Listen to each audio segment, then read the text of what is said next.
Gurur Brahma, Gurur Vishnu, Gurur Devo Maheshwaraha, Gurureva Param Brahma, Tasmai Shri Gurave Namaha. Chinmayam Vyapyat Sarvam Trilokyam Sacharacharam Tat Padam Darshitam Yena Tasmai Shri Gurave Namaha. Tvameva Mata Cha Pita Tvameva Bandhuscha Sakha Tvameva Vedya Dravinam Tvameva Sarvam Mama Deva Deva Tvameva Sarvam Mama Deva Deva. Jai Guru. Om Sahana Bhavatu Sahana Bhunaktu Sahaviryam Karavavahai Tejasvinavadhitamastu ma vidvishavahai. Om Shanti Shanti Shanti. So we're still in our 7th chapter. And what verse are we on tonight? Starting with 82 tonight. Can you help us out, please?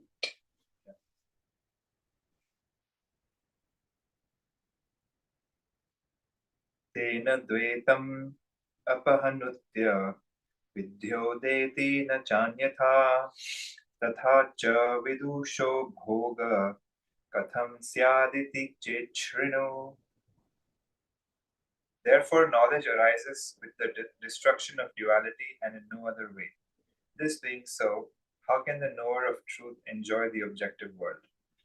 So, one of the things I'm not sure that's the right one. Is that chapter 7?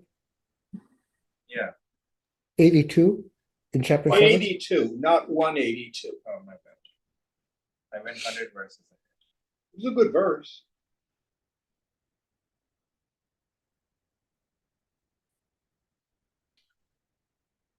Vriddhimishta vato moolam api nashtam iti drisham laukikam vachanam sartham sampannam tattva prasadatah.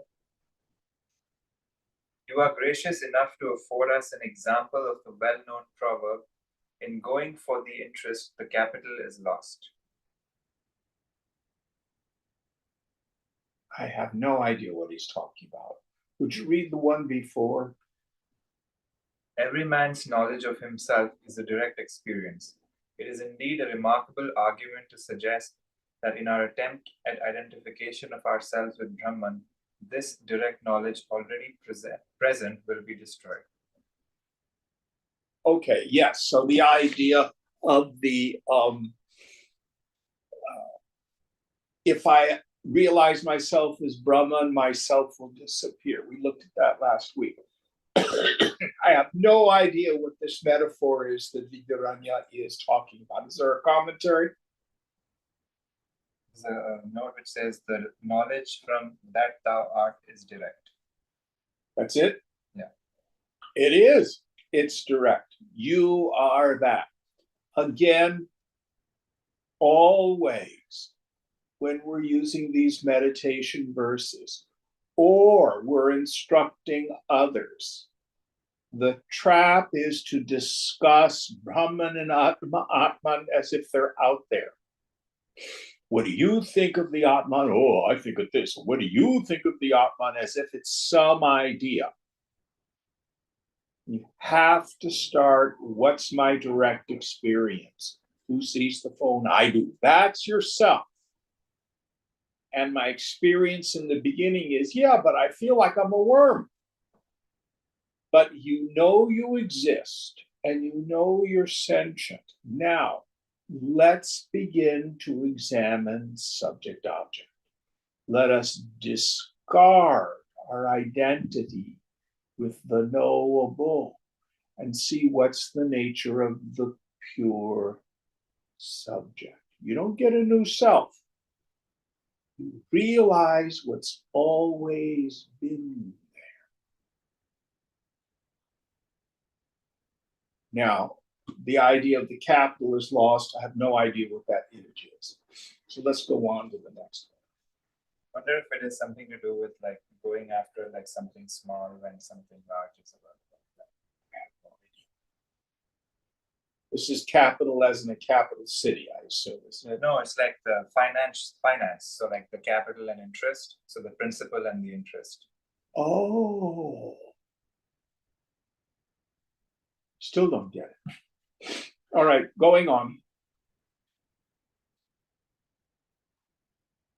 Antakarana sambhinna bodho jivo parokshanam arhat yupadhi sadbhavat natu brahmanupaditaha. Doubt.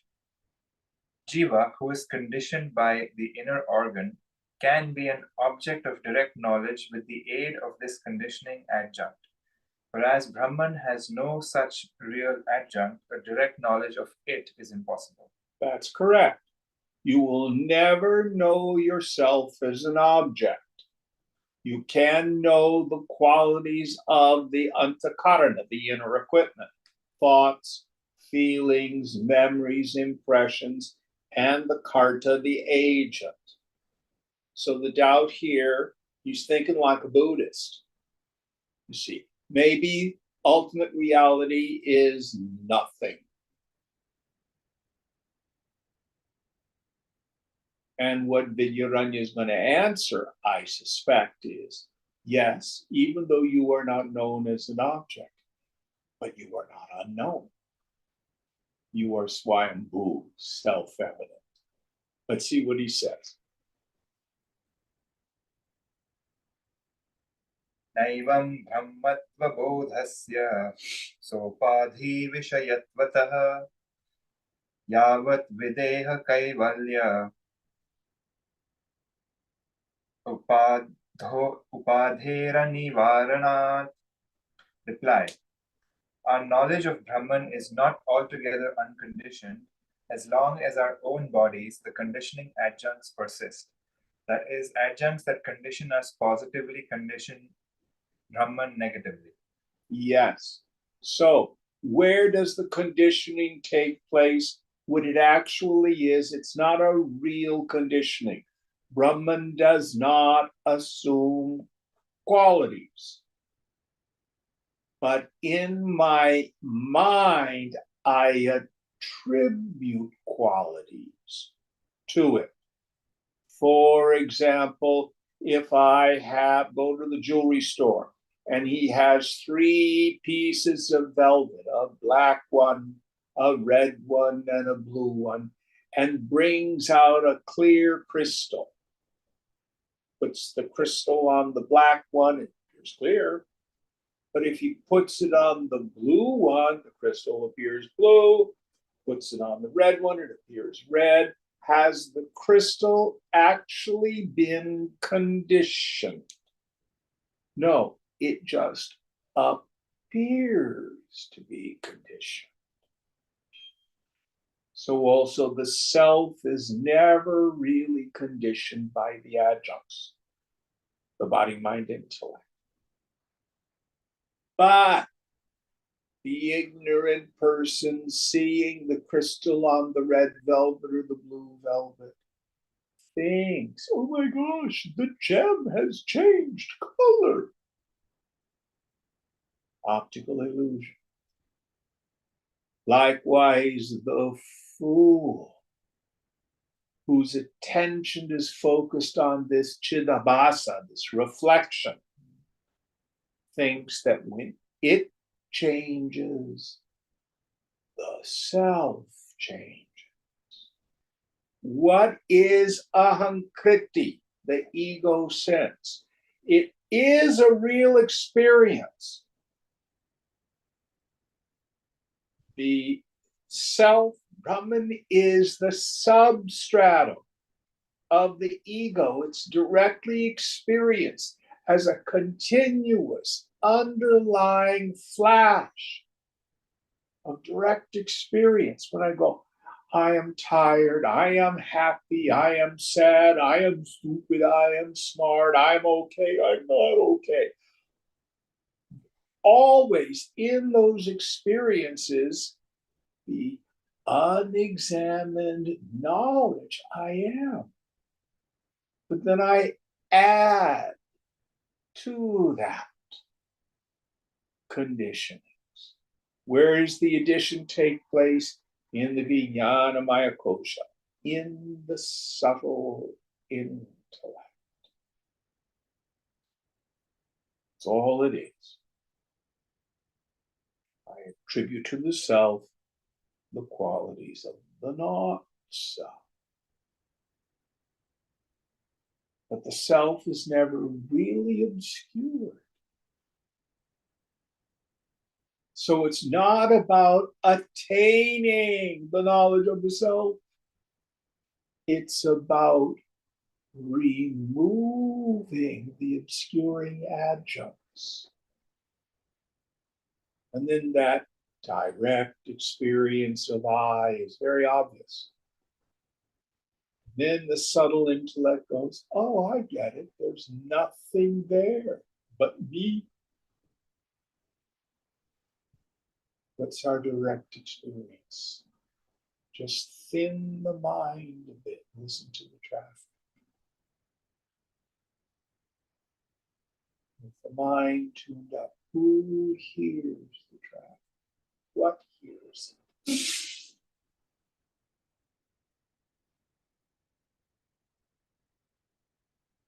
It's just being heard.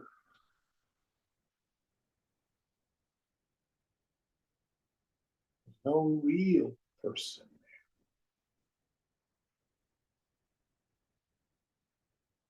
there. Next verse.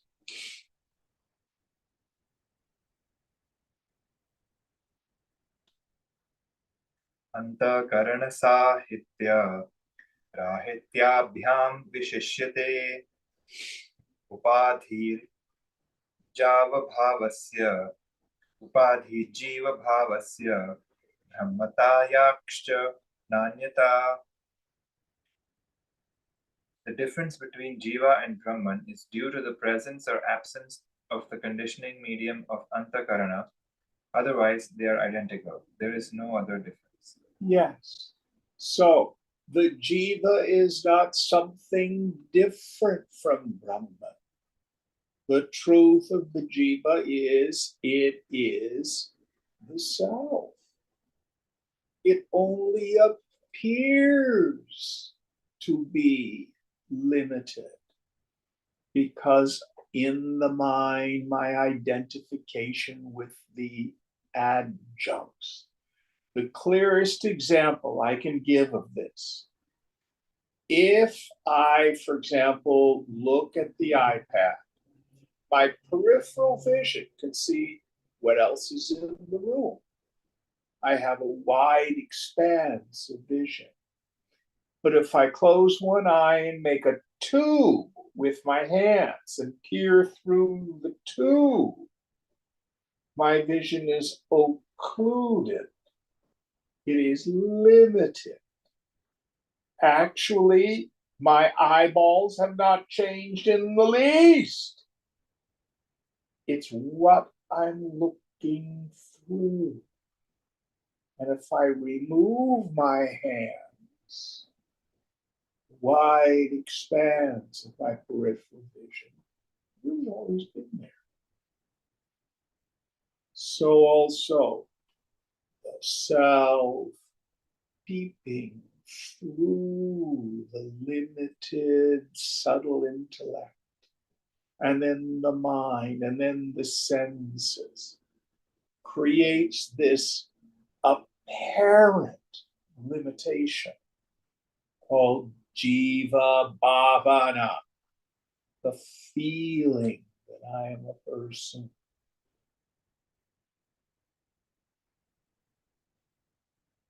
There's not two selves. There's not jiva, little self, Brahman, big self.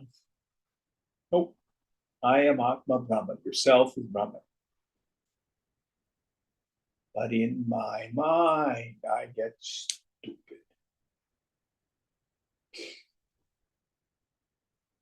I get confused. So, how do I metaphorically remove the tube that my hands made? Thin the mind. Stop the mind. Tune up the mind. And the apparent jiva bhavana, the feeling that I'm a person, completely disappears. I have not undergone a change. It's still me. Any thoughts or questions on this? Next verse.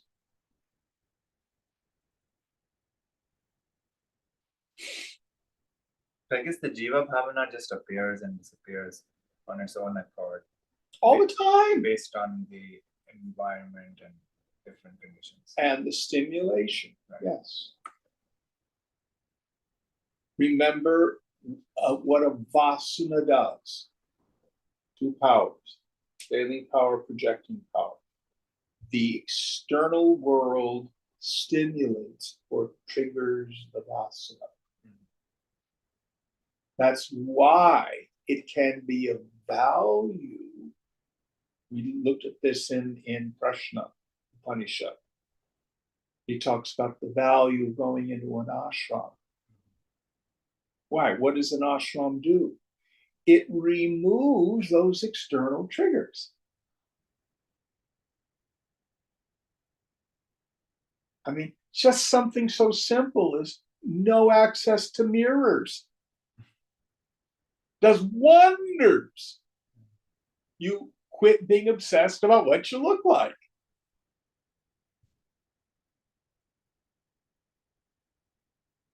No movies, no television, no phones, no nothing. No worries about what to wear. Dhoti kurta. That's it. But you leave the ashram, and if you haven't dealt with the ignorance, just like when you do a meditation retreat, your mind gets very thin. Do they have mirrors in the rooms? Not in the room. What about the bathrooms? Completely unnecessary. You come back to the world, and all of a sudden, our vasanas are triggered. And when the vasanas triggered, first comes the veiling power. I forget. Aham Brahmasmi. Then Jiva Bhavana, I think I'm a person. That's the first projection. Then the goals of the world, and then effort in instruction. Is that a little clear? Yeah. Very good question. But if Jiva Bhavana is a function of the mind, I suppose, I guess so it's not like we want to get identified. I guess that what we're trying to do is to see that whenever a vasana is happening, that there is identification. But if there's no identification with a particular interaction or a particular situation, in that moment there is no concrete like jiva forming, right? That's correct. Or if the karta, the agent, forms, like, did you make dinner for who's your wife? Soundarya this evening. No, yes. You did yesterday. You didn't do it today. Okay. Are you a bad husband because you didn't make her dinner tonight? No. Did you forget that you're Brahman with those questions? Did you? No. Yeah. So the existence of the agent, which is how we conduct business in the world. Right. But I guess there is a difference between, like, the transactional agent, I suppose, and the identified agent, right? All of a sudden, now, Right. if I had said, "Are you a bad husband because you didn't make dinner for your wife?" Yeah. If she'd gotten pissed at you, she came home from work and you hadn't made dinner, Right. and you, "Oh God, I'm a fuck up." Then what's the difference? Yeah. Yeah. You got identified.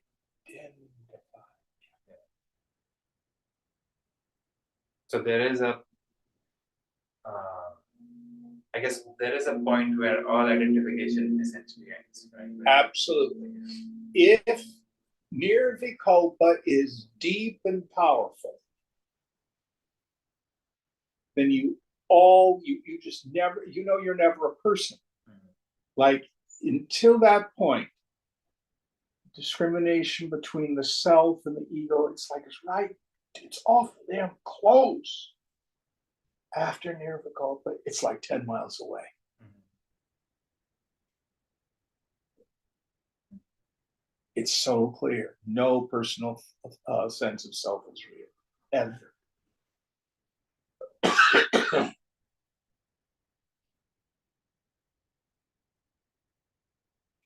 I don't know if that's useful. It is. Thank you. Okay. Next verse.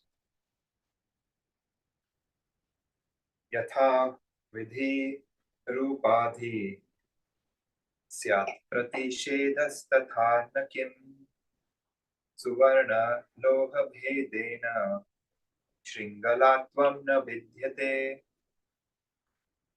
If the presence of something, here the internal organ in jiva, is a conditioning adjunct, why not its absence, here of internal organ in Brahman?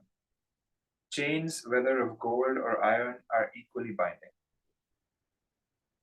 Read the English again. I wasn't very understandable. So if the presence of something, and in brackets here the internal organs in jiva, is a conditioning adjunct, why not its absence, here here of internal organ in Brahman? Chains, whether of gold or iron, are equally binding. I'm not sure what he means by that. The point is, there is no real bondage of the adjunct. That's the point. And if the doubter thinks that this self somehow actually gets conditioned, then they miss the point. Just like when you dream, even if you think the dream is real, it never really touches you, the waker.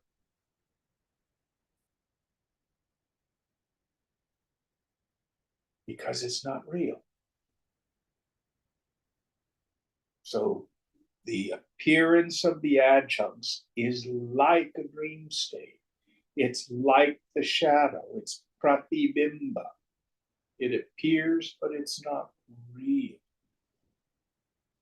Literally comes about in the same way as the dream body does, made up by the mind. But see what he says in reply.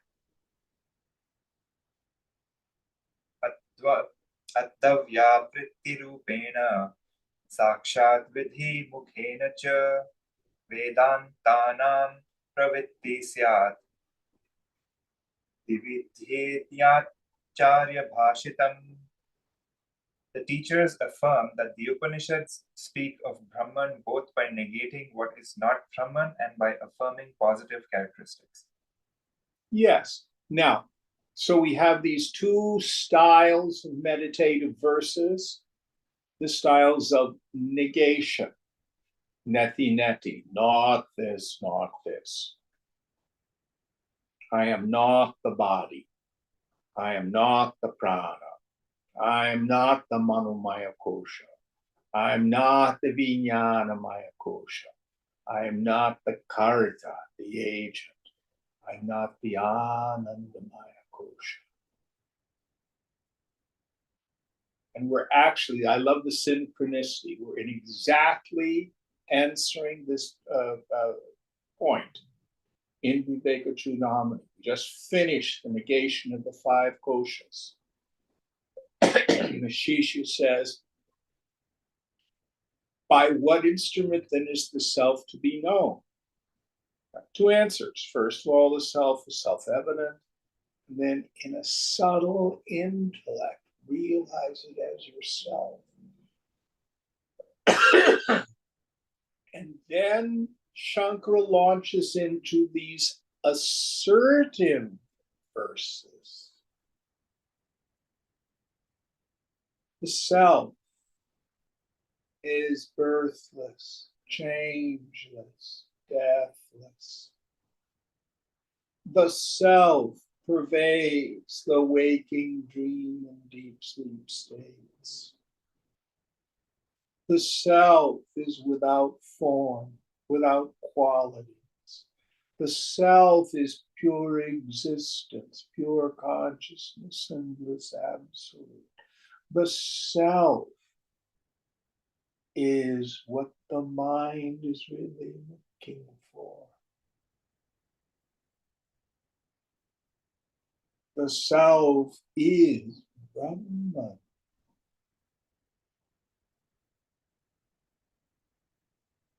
All sorts of beautiful, beautiful things. We're going to get into those verses in Viveka Chudamani soon. But these are the assertive verses. Now, they do not define, they point. Remember, in the end, the self is Avyapadesha, indescribable. Don't get caught up in, well, is the self like this or is the self like that? Stop it. Stop your mind. Introvert your attention. Tune up the mind. Notice who you are. Unknowable.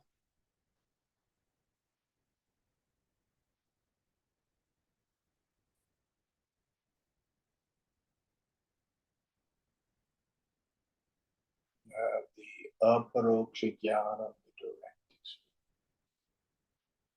Next verse.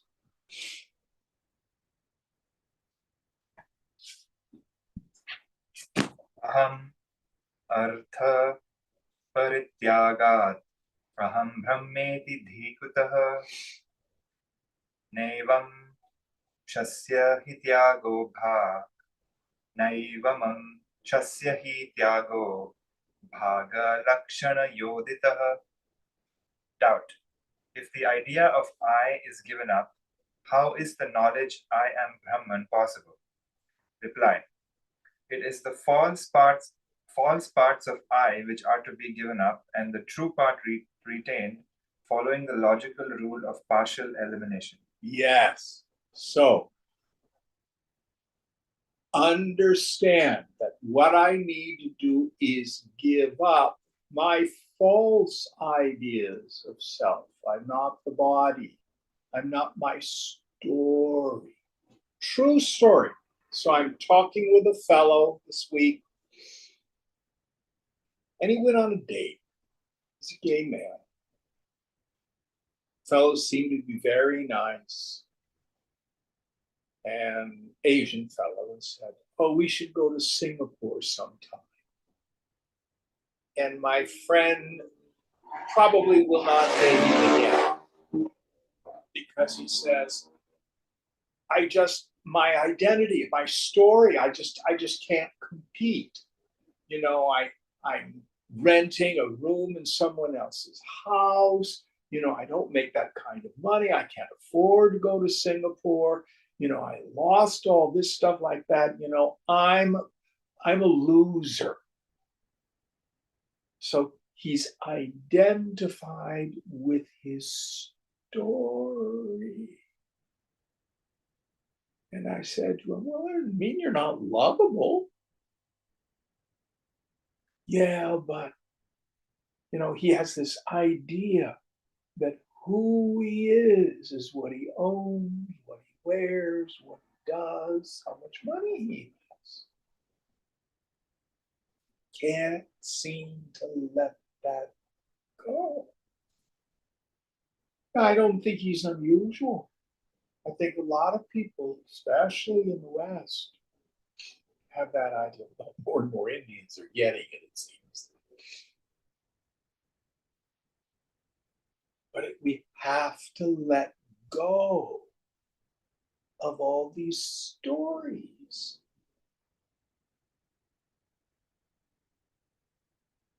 I am none of them. None of them. I am nothing. So I negate all those ideas of self. But then, as the scriptures say, but I'm not unknown. I am. And then in the subtle intellect, I examine that direct experience. I reflect on it. Oh, I see it. I am. The technical term for that is recognition. Pratibhijna. That's the awakening of the subtle intellect. Listen carefully. That also doesn't change the self.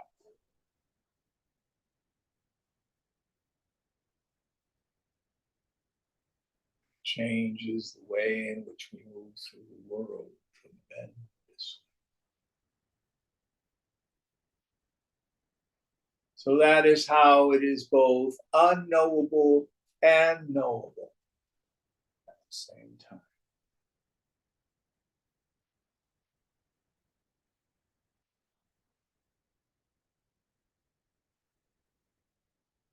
All right, any thoughts or questions on this? Next verse.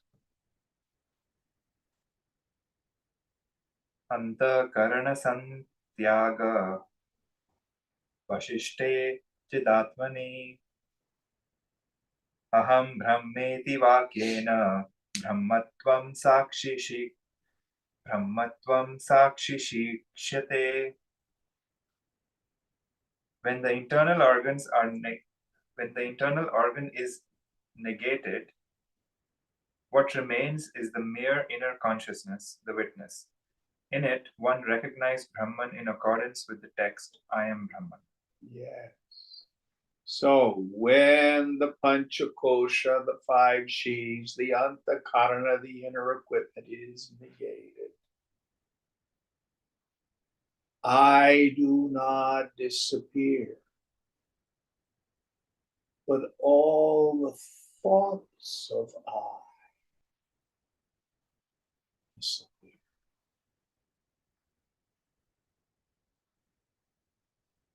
And I see, even though I am not seen as an object, I'm not unknown. I am the eternal witness, always detached.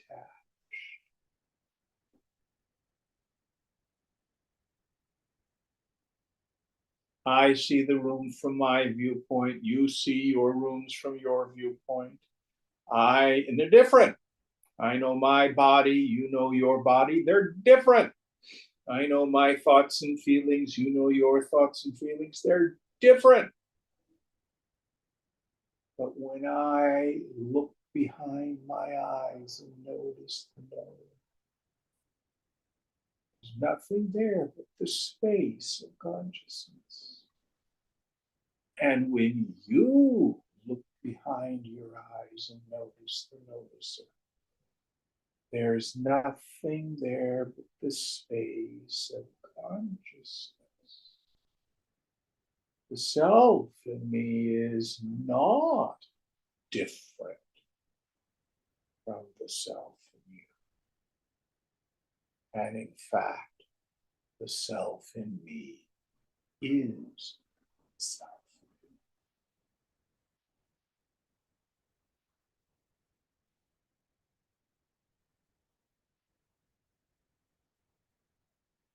That witnessing consciousness is what Brahman is.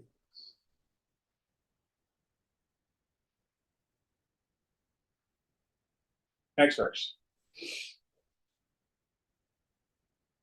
स्वप्रकाशोऽपि साक्ष्येव धीवृत्या व्याप्यतेऽन्यवत् फलव्याप्य त्वमेवास्य शास्त्रकृतिभनिर्वाति शास्त्रकृतिभवारितम्.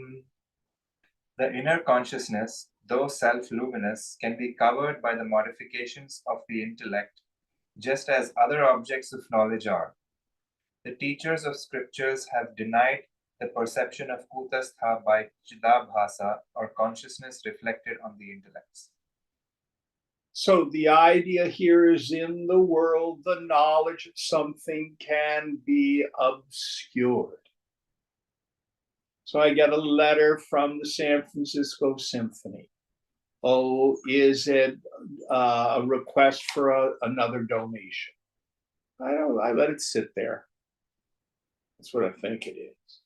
I did not have knowledge of the content of the envelope. It was obscured until I opened the envelope. Oh, it's the form for me to send in for my subscription for my symphony tickets for next year. Symphony today. Yeah.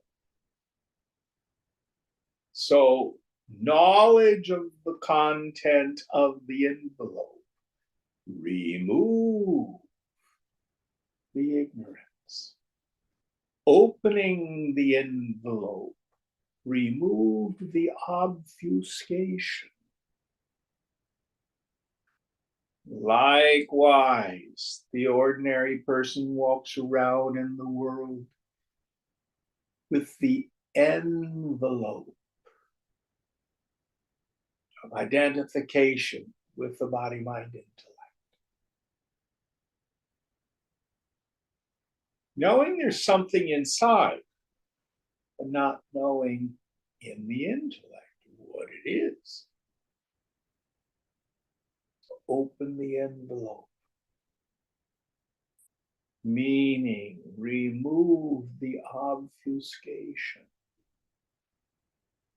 Withdraw my attention from it. Quieten the mind. And see it's at the core of my being. Closer than the closest, closer than hand or foot, closer than my breath, closer than my innermost thoughts. It's my very experience of I.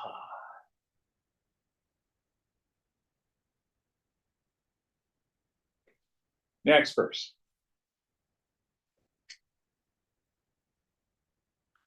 बुद्धि ततस्थचिदाभासौ द्वावपि व्याप्नुतो घटं तत्राज्ञानं धिया नश्येत् आभासेन घटस्फुरेत्. In the perception of a jar, the intellect and Chidabhasa are both concerned. There, the nescience is negated by the intellect, and the pot is revealed by Chidabhasa. Read it again. That was a bit obscure. In the perception of a jar, the intellect and Chidabhasa are both concerned. Yes.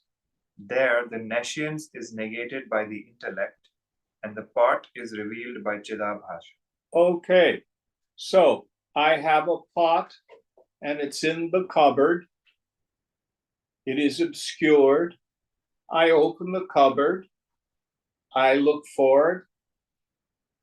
And I see there's the pot. And I have the notion, I, Jim, have found the pot. Both are there. I think that's what he means by it. Next verse. ब्रह्मण्य ज्ञाननाशाय वृत्तिव्याप्ति परीक्षिता स्वयं स्फुरणरूपत्वात् नाभा आभास उपयुज्यते. In the cognition of Brahman, the modification of the intellect is necessary to remove ignorance. But as Brahman is self-revealing, the help of Chidabhasa is not needed to reveal it. Yes. So I do use the subtle intellect to go through the process of negation of the five koshas. I am not this, I am not this, I am not this, I am not this. But when I finally negate the Anandamaya kosha, I don't go poof and cease to exist. But like the Shishya in Vivekachudamani says, oh Guruji, when I negate the five koshas, there's nothing left. By what entity then is the self to be realized? The self is self-evident. You did not disappear by the negation of the five koshas.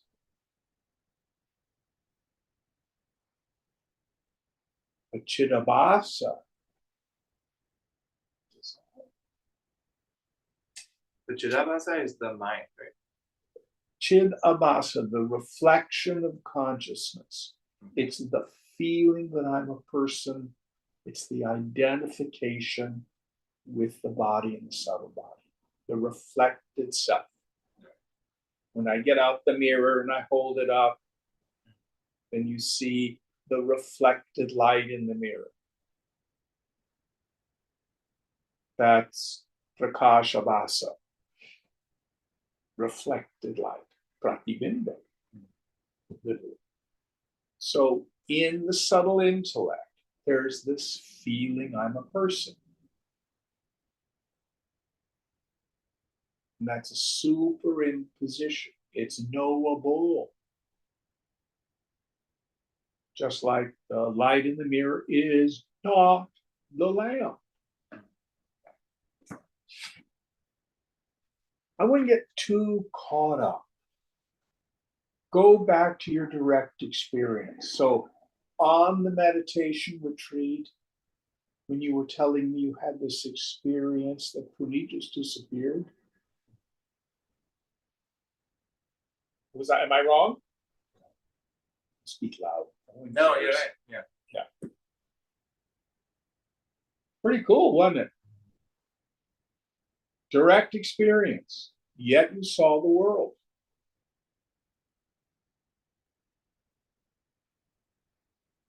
And then in time, when you re-engage the world, in some sense of punyat return.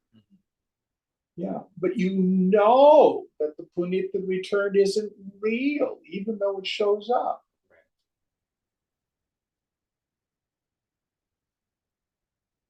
When Puneet disappeared on the retreat, were you unconscious? No, I was conscious. Yeah. So don't get caught up in the technicality of Vidyaranya. These things, again, they're indescribable. Stay with your direct experience. Hope I didn't out you.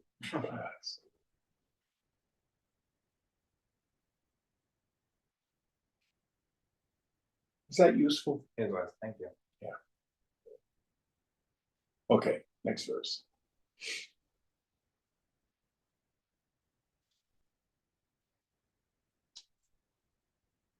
चक्षुदीपावपेक्षेते घटादेर्दर्शने यथा न दीपदर्शने किन्तु चक्षुरेकमपेक्ष्यते. To perceive a part, two factors are necessary, the eye and the light of the lamp. But to perceive the light of the lamp, only the eye is necessary. Yes. So to see the pot, you need to have it illuminated. So his point is to see something in the world. The prakash of the self, the light of consciousness, must be there to illumine the world. But I do not need some other illuminator to illumine me. Here's consciousness. There's not another consciousness one who's going to see consciousness two. No.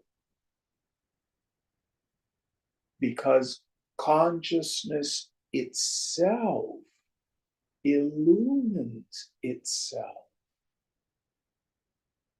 The way you know yourself is outside the knowledge of the triple factor, knower, knowing, and known.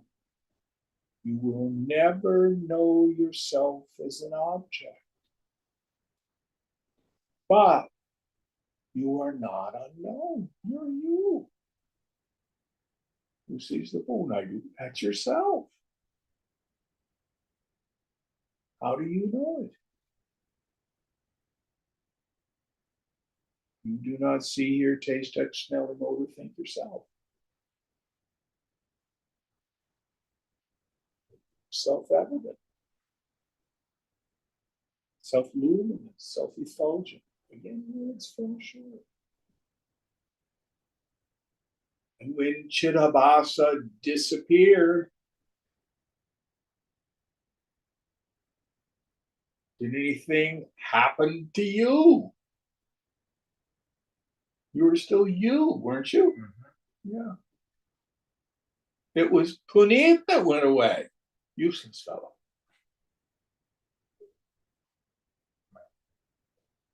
That's right.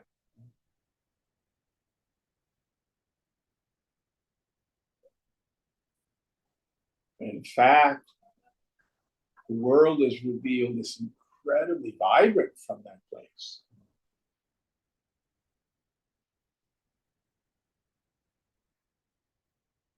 Now, the Buddhists have a saying, form is emptiness and emptiness is form. So all the forms and that Chittabhasa seem to be empty. But that state of mind where Puneet was gone is a form.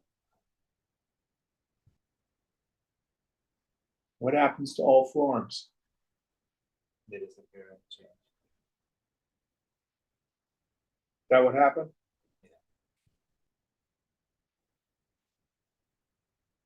But it's a very important and powerful form because it reveals that which is beyond all form.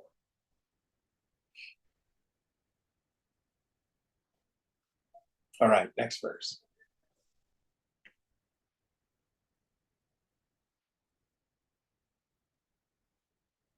स्थितोऽप्यसौ चिदाभासो ब्रह्मण्येकी भवेत् परम् न तु ब्रह्मण्यतिशयं फलं कुर्यात् घटादिवत्. When the intellect functions, it does so only in the presence of Chidabhasa. But in the cognition of Brahman, Chidabhasa is merged in Brahman. In external perception of a part, Chidabhasa reveals the part by its light and yet remains distinct from it. Yes. So I, Jim, see the pot. But when the mind is thinned out, this reflected self, this jiva bhavana, this chidabhasa disappears. It is like the circle in the sparkler. When the mind is moving, it is like the tip of the sparkler moving, and the circle shows up. That is like the ego sense. Is it real? No, it's an optical illusion. You stop moving the sparkler, and what happens to the circle?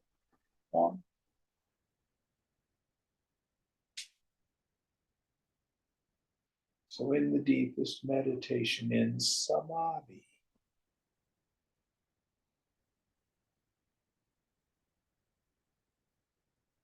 all that ignorance goes. But you go nowhere.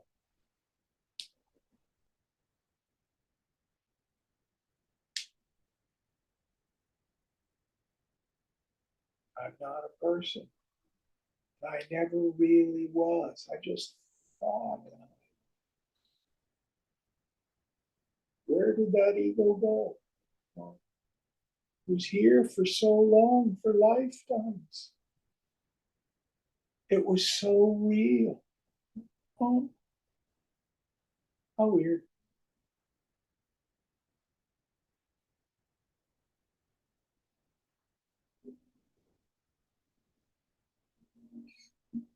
Next verse.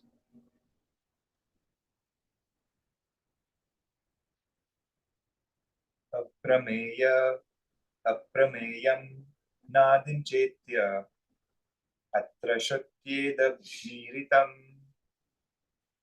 मनसैवेदमाप्तव्यम् इति धीव्याप्यताश्रुता.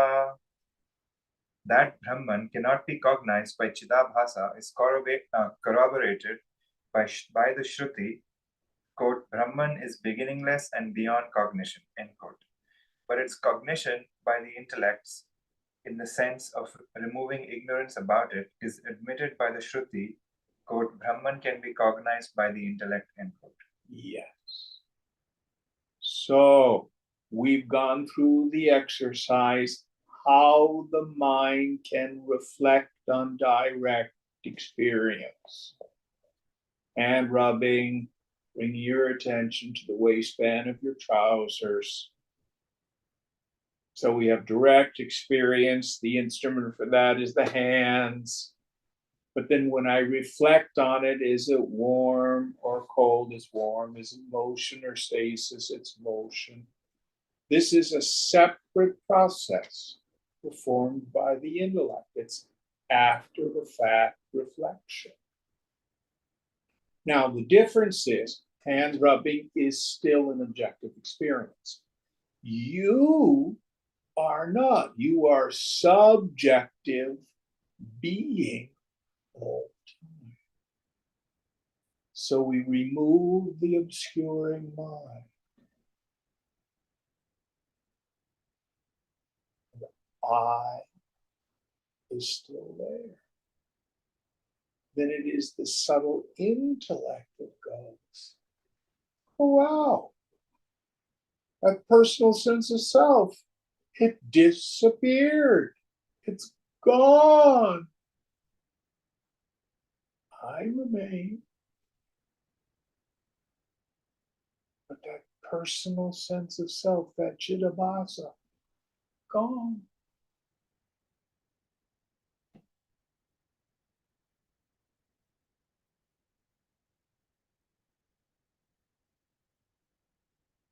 But the ground of being me went nowhere. Self, mind, waking state, dream state, deep sleep, samadhi. Oh my gosh, there's nobody there.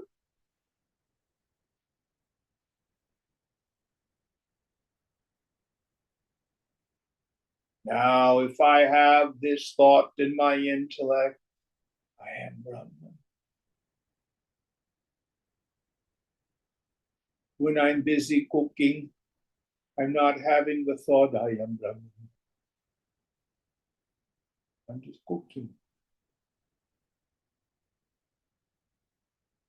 Again, don't get caught up in the words.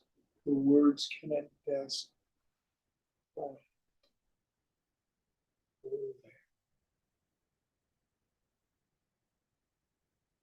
Now remember, that part of the teaching that is most difficult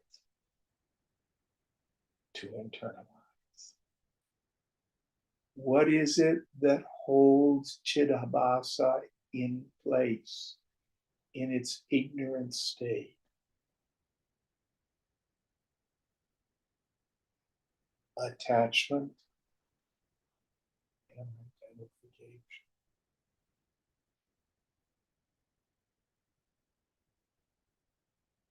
Shloka 267 in Viveka Chudamani says, even after realization of the truth, there exists a strong impression that one is the doer and the enjoyer, which is the cause for rebirth. Here, meaning I re-identify. It needs to be conscientiously rooted out. How? Through steady and continuous identification with the self. Don't get sloppy. Jiva Bhavana arises, drop it. Continue to do your duty in the world. Don't identify. Don't be sloppy. And then Shankara ends the verse by saying, it is the annihilation of the vasanas here and now that is considered liberation by the wise. Why? What is the first power of a vasana? Veiling power. Veiling power. How do I know my mind is covered by vasana? Because I have forgotten that I am Brahman and I think I'm a person. If I think I'm a person, I'm deluded. Have correct priorities. The stupidity of the world is inconsequential. Turn your attention away from your project. It seems important, but it's not. Remember who you are. That's what's important. I got a tickle in my throat. Next verse.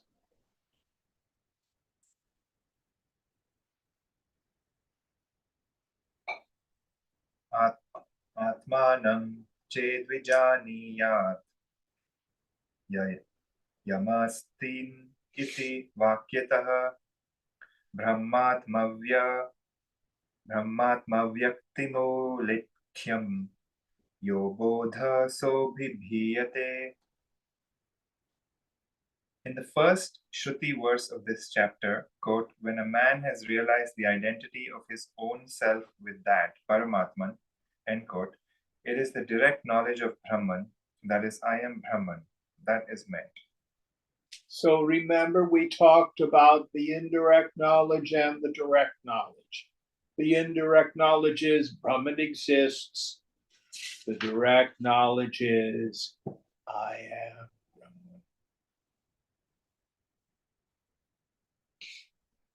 That's what all this part of the chapter up to this point has been about. Next verse. Astu bodho parokshotra mahavakyat tathapyasau nadridha shravanadinam acharyai punariranat. From the great sayings, a direct knowledge of Brahman is obtained, but it is not firmly established all at once. Therefore, Sri Shankaracharya emphasizes the importance of repeated hearing, reflection, and meditation. Yes. So amazingly powerful is Maya. We cannot say that it exists. It's not a thing. It's not like electromagnetism or gravity. Can't say that it doesn't exist because God knows we know people are in ignorance. What we can say, though, is that it is very powerful. And here Vidyaranya says there may be great sages, subtle students who, hearing the truth once, get it. But for most of us, Shravana, Mananam, Vidyasa, over and over again, hearing the truth, thinking about it, and practice. And Shankara, in the preparatory verses up to the qualifications of a fit student, says when the student is medha, has a keen memory. The outer meaning of this is I can memorize verses. That can be helpful. But the deeper meaning, I can apply the knowledge at the appropriate experience. So I'm moving through life, then my karma brings a situation that exactly corresponds to one of my vasanas. Thunk, down comes the veil. Remember, it's beginningless. I never see it. And then all of a sudden, I'm upset at you. How could you do this to me? And it seems so real. Ego will say, resolve the struggle of ego. Yoga says, stop it. Turn away from the problem. Oh, identify. Drop it. Who am I? To whom did this upset occur? To me. Who am I? I am Brahman. This is only the reactivity of the mind. It is not self. I am not upset. It's the mind that's upset. Why? Attachment. Let it go. Let it go.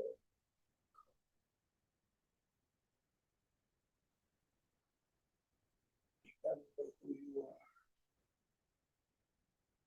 Over and over.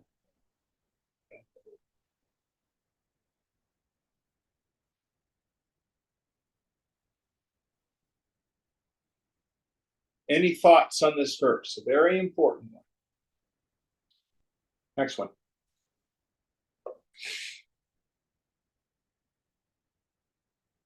Aham brahmeti vakyartha bodho yavat dridhi bhavet shamadhi sahitas tavat bhyasecha vanadadikam. Until the right understanding of the meaning of the sentence I am Brahman becomes quite firm, one should go on studying the Shruti and thinking deeply over its meaning as well as practicing the inner control and other virtues. Shama Adi Guna. So that's actually the third of the qualifications of a fit student. Let's review them quickly. Shama, that peaceful state of mind when it rests in steady contemplation of the goal after having again and again, muhur, detached itself from the chaos of the sense objects through a steady observation of their defects. What does that mean? Remember, everything's temporary. Remember, the cause of my suffering is Kama, it's the craving itself.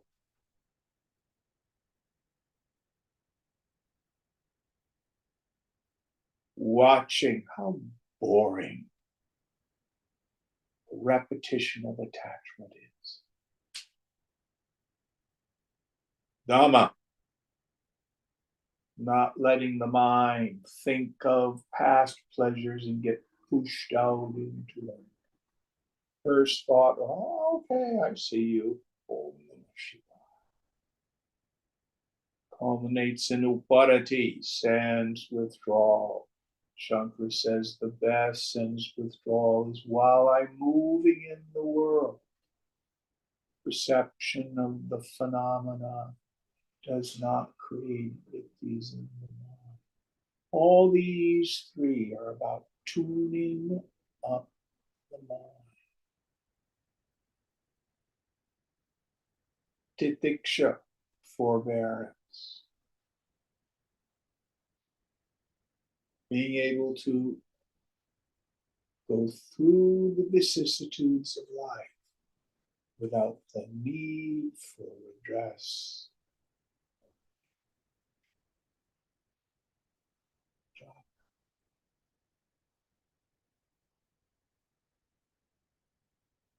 Shraddha, faith,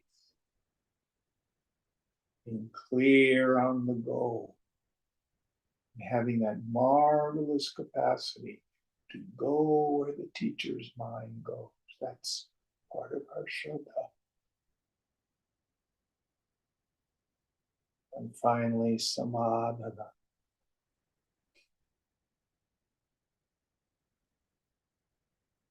Steady contemplation of the goal, peace. And it's not to be gained by any amount of oscillation of the mind. It's this is that, it's this is that, it's this is that.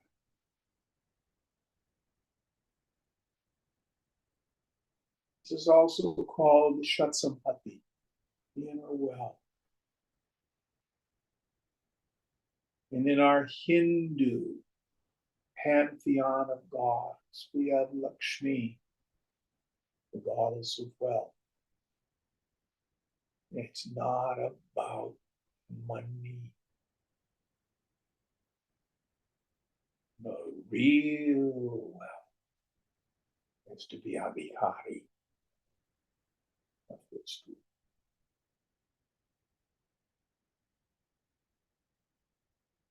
Viveka, discrimination. Vairagya, intense spirit of detachment. This inner well. And the burning desire for liberation and emotion.